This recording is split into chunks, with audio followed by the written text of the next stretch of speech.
Hi, it's Fias Taro. Hello, all signs. Okay, kumusta kayo? Oo, so, yeah.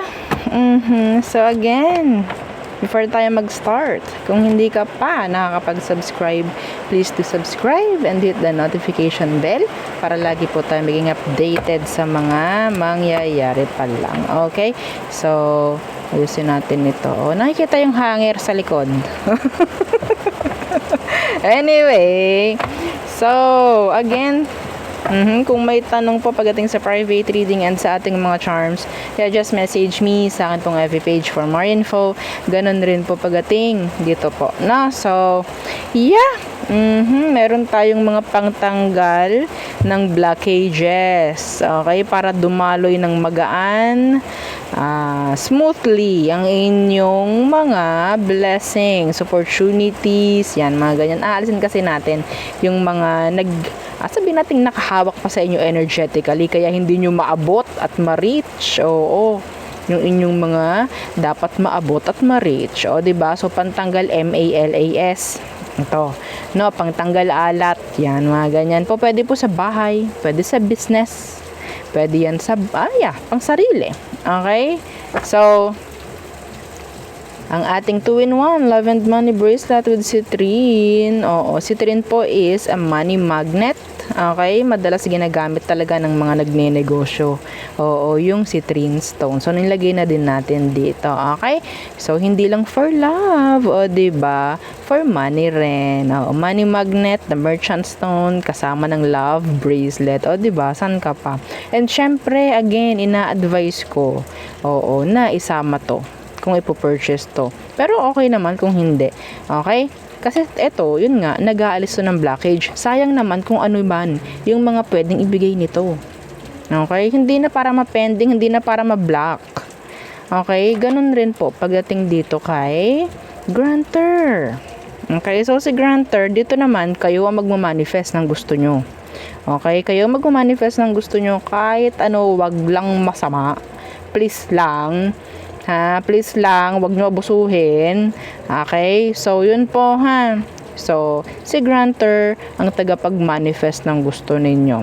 Okay? No downtime, no delays hanggat wala kayong blockage. Kaya, ina-advise ko kung ito yung inyong ipapurchase ng dalawa, dapat may ganito. Okay? Para walang sayang. Okay po. So, kung kayo ay wala namang blockages, pwede na sa inyo yung ating mga evil eye protections. Okay? So, yung ating ring, ito yung ring natin, this is adjustable. Wala nang i-worry pagdating sa size. Okay? And yung ating ito naman yung ating evil eye necklace protection. So, ganyan po siya, ha? Okay? So, again, meron din tayo mga bracelets niyan. And, meron din tayo pagdating sa cleansing. Okay? Cleansing and recharging kit. Okay. So, again, kung may tanong pa, message na lang po and avoid messaging sa comment section. Okay, so let's start the reading for you, air signs. Okay, excuse me. So, Gemini, Libra, and Aquarius. So, ano bang meron? Anong kailangan yung malaman? This is energy check-ins. Okay. Anong kailangang malaman ng mga air signs? Anong kailangang malaman? Yung mga importanteng mensahe. Anong kailangan yung malaman, mga air signs? Okay. The Three of Swords in reversed. And King of Wands in reversed. So, meron dito makikipag-ayos na player. Number 1. May makikipag-ayos sa'yo na player. Ha? Oo. Pwede may magbabalik from your past. Okay? Some of them, kung sino man ito makikipag-ayos na to, ipapaalala sa'yo nito lahat ng mga gandang mga nangyari sa inyo. Okay? Dadalihin nito talaga yung emosyon mo. Okay? Para maging vulnerable ka for them. Okay? So, what else? Pasensya na po ha sa inyong mga naririnig na mga background music. Oo, na hindi naman natin talaga kontrolado dahil nasa kapitbahay namin. Anyway, So, the Seven of Swords in reverse. Uy, may healing energy dito talaga. Seven of Swords in reverse and the Knight of Wands. Some of you, meron kayong makikilala. Okay? Fire sign. Okay, fire sign. So, ang nakikita ko rito is just like energy of flirting. Okay, flirting. Pwedeng sa workplace or somewhere na pwedeng consistent or palagi mong pinupuntahan. Like everyday, pwedeng school, work, or kung saan man, yung palagian mong pinupuntahan. Okay, kasi nakikita ka ng taong to, naku-curious siya. Nag-curious yung person sa'yo. So, may chance na makipagkilala to, ganyan. Okay? So, bakit ganyan yung mga read? Be careful. Just be careful. Kasi may mga connection ako nakikita talaga. Ha? So, the Emperor. Okay, meron ditong energy na pwedeng regarding with your boss maybe or somebody like a leader or a father figure or mother figure na pwedeng pagkakaayos. May mangyayaring pagkakaayos or something na pwedeng merong mabobrought up or mabobrought back nga. No, na parang pwedeng may mapapag-usapan muli. Okay, kung ano man yan, I don't know. Okay, so the Emperor, and the Tower. Okay, so there could be an energy of something unexpected. Okay, pagdating dito sa taong to. Kung ano man yan, could be decision or what, something. Some of you, pwedeng may ibibigay sa'yo to, yung parang sa tingin mo ay biglang binigyan ako or parang, something na parang sabihin natin maganda naman. Okay, mayroon akong nakikita ditong maganda, like a surprise. Could be an increase or something lang talaga material na ibibigay sa'yo. Nagugutom na ako. Oo, so, okay, there's something. Pero yun nga, just be careful kasi there's something like feeling odd. There's something na parang odd, like hindi usual. Napaka-unusual. Okay, pwedeng meron something itong taong ito. Nakailang something ako. Itong taong to may gagawin sa'yo kasi pwedeng meron silang gustong makuha sa'yo. Okay, so there. Okay, so next, fire sign. So, madali ang read lang. Okay, fire signs, Aries, Leo, Sagittarius. Anong kailangan yung malaman? Okay, yung importante. Yung importante po, sana naman din naririnig ng mic ko. Yung kanta para namang So, fire signs, Aries, Leo, Sagittarius. Anong mensahe ang kailangan mong malamang importante? Okay, the Seven of Coins is here. This is expectations. Anong meron? The Queen of Wands. Okay. Pwedeng meron ditong mga ibibigay sa yung responsibilidad. Pwede kasi may mga tao mag-expect sa'yo and alam nilang kaya mo yun. Kung ano man, I don't know. Could be work-related, mga ganyan. Or somebody or something lang talagang tingin sa'yo is magiging responsible ka. So, pwedeng ibibigay sa'yo or iuutos sa'yo, mga ganyang bagay. Seven of Cups in reverse on the Tower. Okay, may energy dito ng biglaan. Tawag dito. A surprise, parang ganyan. Okay? Kung ano man tong hindi mo in-expect is pwedeng mangyari, lalo na regarding your past person. Pwedeng mag-sin yan, pwedeng mag-message like, hi. Yun lang mga ganong bagay. Mga ganong simple lang na parang hindi mo na inaasahang mangyayari pa or pwedeng makita mo sa isang lugar, mga ganyan po. It could be a message. Merong lovers. Okay, unexpected reaching out.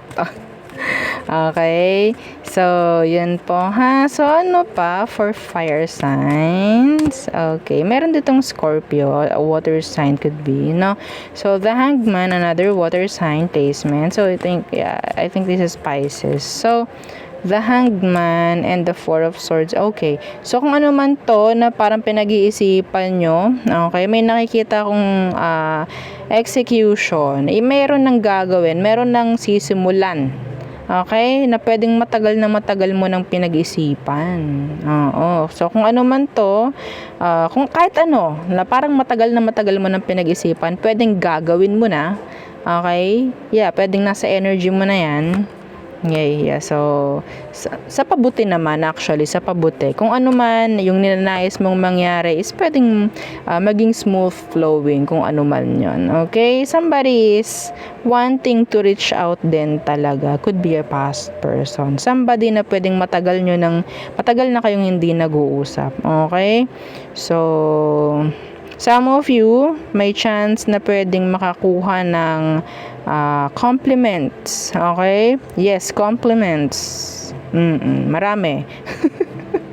Okay? So, unexpected. I don't know kung anong meron, kung anong makikita nila sa inyo. Pero yes, makakarinig kayo ng compliments. Okay? So, there. Next. Okay. Water signs. Minamadali ko po kasi gawa nung tugtog. Talagang I can't. Para lang din mabigyan ko kayo ng message. Okay? So, water signs. Cancer, Scorpio, Pisces. Ano bang meron for you? Water signs. Cancer, Scorpio, and Pisces placements. Important messages, okay? Important messages na kailangan talagang malaman. Okay, the 5 of Cups and the 10 of Coins in reverse. Be careful. Pagdating po sa pamimera, pwedeng kayo ay gumastos. Ha? May gastos ako nakikita rito na pwedeng pagsisiyan afterwards. Okay? Okay, so what else? Okay, the Ace of Coins in reverse. So, talagang meron dito. Meron akong panghihinayang nakikita sa inyo, mga water signs. Ano meron? Okay. The Ace of Swords. Okay, so, could be transactions. Okay. Be careful with scammers. Okay? Scammers. Yung hindi nyo talaga mapapagkatiwalaan. Yung pwedeng, follow your intuition. This is your intuition. Okay? Your intuition will kick in. Okay? May mga mensahe na parang, uy, wag mong gawin, wag mong subukan, wag mo na lang i-entertain, something like that. I'm seeing here communication. Okay? So, pwedeng hindi lahat is totoo, like filtered. Parang ganyan, too good to be true energies. Okay? So, there. So, what else? What else? The King of Cups. Mayroon dito parang magmamakaawa. For another chance. Ha? The King of Cups. Yeah, and the Four of Swords. So, mayroon talaga ditong isip. And, avoid ninyo na mag-commit muna, lalo na po pagdating sa pera, ha, mga water signs. Okay, nakakita ko ng gastos talaga malala. Okay? So, kung meron man kayong mga transaction or gastos na gagawin, mas maganda kung lalo na may pirmahan, tingnan ninyo mga papers, documents, mga ganyan, para iwas na rin, no, yung conflict, if ever. Okay? Hanggat kaya nyo humingi ng ganito, ng ganyan, for transparency, for, sabihin natin, makita nyong genuine, gawin nyo. Okay? So, somebody is in love. O, diba? Biglang naging ganon. Yeah, somebody's thinking of you. Yes, could be an air sign. Okay. So, pwedeng merong hindi nangyari sa inyong maganda sa past, pero I think they miss you. Okay, so next, let's see. Earth signs, Taurus, Virgo, Capricorn. So, what's the important messages na kailangan ninyong marinig, kailangan nyong malaman? Again, don't forget to like, share, and subscribe. Pansin nyo, hindi ako natigil sa pagsasalita. Oo. Bakit? Para hindi nyo marinig yung song. Oo. Para din hindi marinig nung mic natin. Nasasapawan ko talaga. Okay? So, Earth signs, Taurus, Virgo, Capricorn. So, anong kailangan nyong malaman? Mga Earth signs. Sana hindi nga naririnig yung song, no? Okay. So, Earth signs. The Emperor, could be an Aries involved here, or you're connecting with an Aries. Okay, so what's with this Emperor? The Lovers in reversed. Okay, so there could be a partnership Okay, may partnership ako nakikita dito, the Lovers in Reverse, the Six of Swords. Avoid ninyo na parang kayo ay uutusan, sasabihan ng mga dapat ninyong gawin. Some of you, kung ikaw itong may mga partner pagdating sa business at hindi ninyo magawa yung mga gusto ninyong gawin, nagkakaroon ng conflict, avoid na ninyo magkaroon ng partner hanggat maaari. Okay, kasi hindi nyo magawa eh. Lalo na kung sa'yo yung business ha. Okay, mas maganda kung ikaw yung may-ari, sa'yo na lang muna, ikaw na lang muna, avoid mo muna na magkaroon ng tawag dyan, kapartner. Okay, hanggat kaya mo na ikaw solo, mas mabuti. Okay, so yes. What else? Earth signs. Queen of Swords and the Four of Coins. Meron ako dito nakikitang money na ibibigay. Earth signs. Okay, pera. Merong tawag dito. Merong pirma ako nakikita. Some of you, pwedeng ikaw itong may mga pipirmahan dahil may bibilihin ka. So, maybe something, sabihin nating pricey, mga ganyang bagay, no? I'm hearing loans.